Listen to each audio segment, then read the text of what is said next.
அன்பு தமிழ் நெஞ்சங்களுக்கு வணக்கம். வேதிக் மேத்ஸ் தமிழ் சேனலுக்கு உங்களை வரவேற்கிறேன். நம்ம லாஸ்ட் டைம் 100, 100க்கு கீழே, 100க்கு மேலே, 100க்கு மேலேயும் கீழேயும் இருக்க எண்களை அதனோட பெருக்களை பற்றி பார்க்கலாம் அப்படின்னு சொல்லிட்டு முதல் வகுப்பில் நம்ம என்ன பண்ணணும் அப்படின்னு சொன்னால் 100க்கு கீழே இருக்கிற எண்களை நாம் எப்படி பெருக்கிறது அப்படிங்கிறத விவரமாகவும் விளக்கமாகவும் பார்த்தோம். அது உங்களுக்கு ஈஸியாக புரிஞ்சிருக்கும்னு நினைக்கிறேன். இந்த வகுப்பில் 100க்கு மேல் உள்ள எண்களின் பெருக்கல், 100க்கு மேல் உள்ள எண்களின் பெருக்கல், 100க்கு கொஞ்சம் அருகில். நம்ம ஒரு உதாரணத்துக்கு 100லேருந்து 125 வரைக்கும் வச்சுக்கலாம். அதுக்கு மேலேயே வைக்கலாம். அது கொஞ்சம் கடினமாக இருக்கும். ஆனால் மெத்தட் எல்லாமே ஒன்று தான். சரிங்களா? இப்போ நம்ம கணக்குள்ளே போகிறோம். இப்போ 100 பெருக்கல் 100, 100 பெருக்கல் 100னா 10,000 அப்படின்னு நம்மளுக்கு ஈஸியாக தெரிஞ்சிடும்.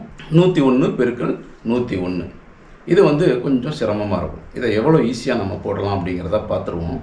கடந்த வகுப்பில் நாம் பார்க்குறப்ப 100க்கு கீழே இருக்கிற எண்களை எவ்வளோ எண்கள் 100ல் இருந்து பேஸ் 100ல் இருந்து குறைவாக இருக்கோ அதை நம்ம அந்த எண்ணில் இருந்து கழித்தோம். அந்த லிங்கை நான் உங்களுக்கு தரேன், மறுபடியும் நீங்கள் அதை பாருங்கள். இப்போ இதில் பார்த்தீங்கன்னா இதனோட பேஸ் 100ங்கிறத ஒரு பேஸாக வச்சுக்கிறோம். இப்போ இது 100ல் இருந்து எவ்வளவு அதிகமாக இருக்குதுன்னு பார்க்குறோம். ஒரு எண் அதிகமாக இருக்குது. இதுவும் 100ல் இருந்து ஒரு எண் அதிகமாக இருக்குது. 100ல் இருந்து குறைவாக இருந்தால் கழிக்க வேண்டும், 100ல் இருந்து அதிகமாக இருந்தால் கூட்ட வேண்டும். இதனோட கூட்டுதலும் எப்படி அப்படின்னா கிராஸ், ஏற்கனவே நம்ம சொல்லியிருக்கோம். இதுவும் இதுவும் இதுவும் இதுவும். இப்போ இந்த 100க்கு மேல் இருக்கும் எண்களை பொறுத்த வரைக்கும் கூட்டல் தான். அதனால் நம்ம இப்போ கூட்டுறோம். 101 பெருக்கல் 101. இப்போ இதில் பார்த்தீங்கன்னா இது ஒரு எண் அதிகமாக இருக்குது, இதுவும் ஒரு எண் அதிகமாக இருக்குது.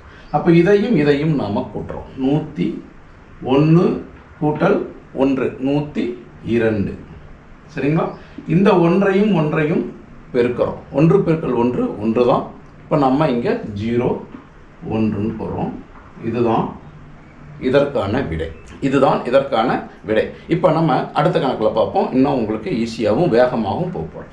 இப்போ இது 2 எண்கள் அதிகமாக இருக்கிறது, இதுவும் 2 எண்கள் அதிகமாக இருக்கிறது. இதை கிராஸ் 102 கூட்டல் 2 104, 2 பெருக்கல் 2 2 பெருக்கல் 2 4. 4 நம்ம தனியாக போடக்கூடாது, டபுள் டிஜிட் வேணும் நம்மளுக்கு. அதனால் 04 அப்படின்னு சொல்லி போடுறோம். 104 04 என்பது 102 பெருக்கல் 102 என்பதற்கான விடை. உங்களுக்கு ஈஸியாக புரிஞ்சிருக்கா? ஏற்கனவே பழைய வகுப்பில் நீங்கள் சரியாக கவனிச்சிருந்தீங்க அப்படின்னு சொன்னால் இந்த கணக்கு உங்களுக்கு ரொம்ப ஈஸியாக புரியும். 100க்கு கீழே எண்கள் இருந்துச்சுன்னா எவ்வளோ எண்கள் 100ஐ விட குறைவாக இருக்கோ அதை நம்ம கழிக்கிறோம். இதில் 100ஐ விட அதிகமாக இருக்கிறதுனால கூட்டுறோம். 100ஐ விட 2 அதிகமாக இருக்கிறது, இங்கேயும் 2 அதிகமாக இருக்கிறது.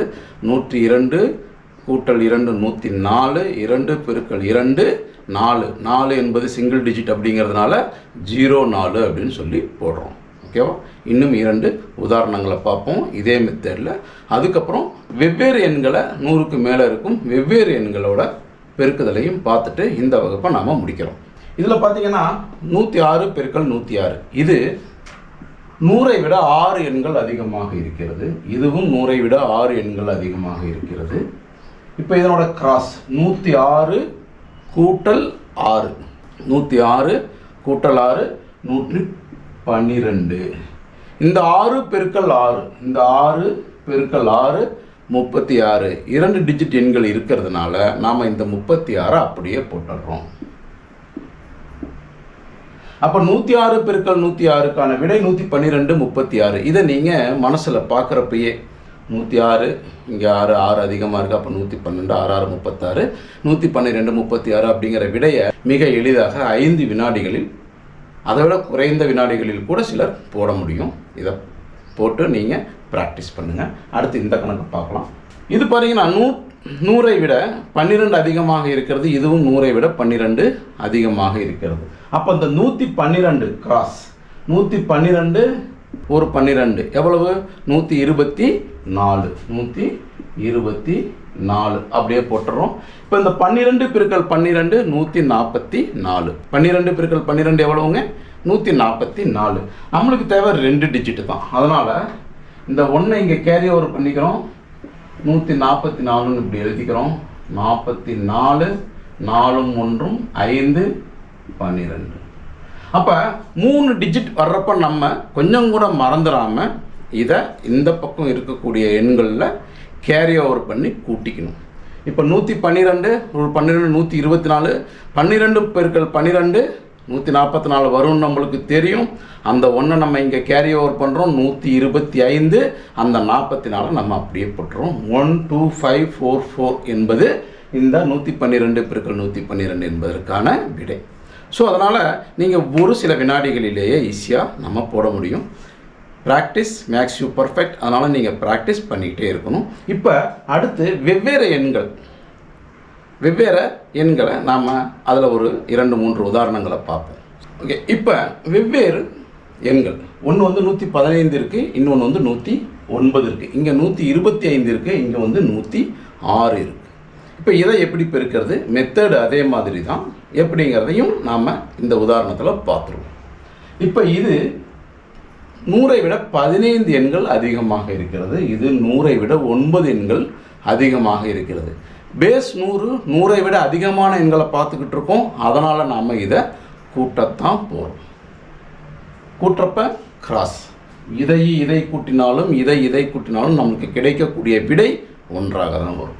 இப்போ 109 கூட்டல் 15 அல்லது 115 கூட்டல் 9, அப்போ 124. இப்போ 9 பெருக்கல் 15 எவ்வளவுங்க? 135. அப்போ இதில் 3 டிஜிட் இருக்கிறதுனால ஒன்றை நம்ம இந்த பக்கம் கேரி ஓவர் பண்ணணும். 135 அப்படியே போடுறோம். 4 கூட்டல் 1 5, இந்த 12 அப்படியே இறக்கிறோம். அப்போ 115 பெருக்கல் 109 என்பதற்கான விடை 125 35 12535. ஓகேங்களா? இப்போ அடுத்து இங்கேயும் அதே மெத்தடை நம்ம ஃபாலோ பண்ணுவோம். இது 125 என்பது 100ஐ விட 25 எண்கள் அதிகமாக இருக்கிறது.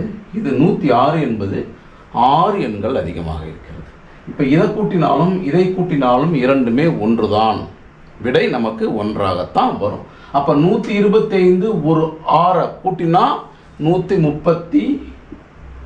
125 6ஐ கூட்டினால் 131. 6 பெருக்கல் 25 எவ்வளவுங்க? 150. எவ்வளவு? 150. அந்த 150 நம்ம 3 டிஜிட்டில் இருக்கிறதுனால 3 டிஜிட் இருக்கிறதுனால ஒன்றை நம்ம இங்கே கேரி ஓவர் பண்ணுறோம். 150 0 5 2 3 1 13250 என்பது 125 பெருக்கல் 106 என்பதற்கான விடை. நீங்கள் ஒரு சில வினாடிகளிலேயே இந்த விடையை கொண்டு வந்துவிட முடியும். இப்போ உங்களுக்கு எந்த டவுட் இருக்க வாய்ப்பில்லை. 100க்கு மேற்பட்ட எண்களை நாம் 100க்கு அருகாமையில் இருக்கக்கூடிய எண்களை பெருக்கணும் அப்படின்னு சொன்னால் நம்ம ஒன்றும் பண்ண வேண்டியதில்லை. எத்தனை எண்கள் அதிகமாக இருக்குதுன்னு பார்க்குறோம், இதை கிராஸ் கூட்டுறோம், இதையும் பெருக்கிறோம், விடையை போடுறோம். ஒரு சில வினாடிகளில் இந்த வேத கணிதம் உங்களுக்கு மிக எளிமையாக இந்த கணக்கை போடுறதற்கான ஒரு வழிமுறையை நம்மளுக்கு கற்றுத்தருது. நீங்கள் இதை ப்ராக்டிஸ் பண்ணுங்கள். Practice makes you perfect. மீண்டும் அடுத்த வகுப்பில் நாம் 100க்கு அதிகமான எண்களும் 100க்கு குறைவான எண்களும் இருந்தால் எப்படி பண்ணுறது அப்படிங்கிறத பார்ப்போம். இதுபோல் அது ஈஸி இல்லை, ரொம்ப நீங்கள் கூர்ந்து கவனிக்கணும். கவனித்தால் 5 வினாடிகளில் நாம் அதற்கான விடையையும் கொண்டு வந்துவிட முடியும். வாருங்க, அடுத்த வகுப்பில் சந்திப்போம். நன்றி, வணக்கம்.